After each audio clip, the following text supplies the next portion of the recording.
প্রিয় দর্শক বন্ধুরা, আপনারা দেখছেন সবুজের বন্ধু ইউটিউব চ্যানেল। আমি দেবজিৎ আপনাদের সঙ্গে আবার ফিরে এলাম একটা নতুন আমের ভিডিও নিয়ে। এই আমটার নাম হচ্ছে অস্টিন, আমেরিকান আম।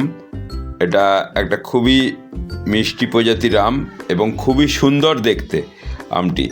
তো আপনারা আপনাদের ছাদ বাগানের কালেকশানে বা বাগানের কালেকশানে এই আমটাকে অবশ্যই রাখবেন। এই আমটা রেগুলার বিয়ারিং, মানে প্রতি বছরের ধরবে এই আমটা, আর থোকায় থোকায় ফলন হয়। একটা থোকাতে অন্তত দুটো তিনটে করেও ফলন হয়। তো খুব সুন্দর একটা আম, দেখতেও সুন্দর। আপনারা এইটা রাখবেন। আর এই আম গাছটার বয়স আমার হচ্ছে 3 মাস। 3 মাসে আমার গাছে বউল এসে গেছে, বা মুকুল বলেন, যেটাই বলেন, এসে গেছে। তো দেখুন, খুব একটা কিছু পরিচর্যা করতে হয় না। অল্প বিস্তর জৈব সার দিয়েছি, আর একটু কীটনাশক আর একটু ফাঙ্গিসাইড দিয়েছি।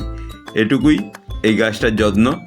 তো আপনারাও এরম অল্প যত্ন করে এরম গাছ করতে পারেন। আর এই যে গাছটা দেখছেন, এইভাবেই প্রতিটা গাছে এইভাবেই আছে। তো আপনারা এই দেখুন অস্টিন গাছ। তো আপনারা আমার এই ভিডিওর সঙ্গে জুড়ে থাকার জন্য অশেষ ধন্যবাদ। আমাকে এই যে ভালোবাসা দিয়েছেন তার জন্য ধন্যবাদ জানাই। আর আমার চ্যানেলটা সাবস্ক্রাইব করে আমার পাশে থাকবেন।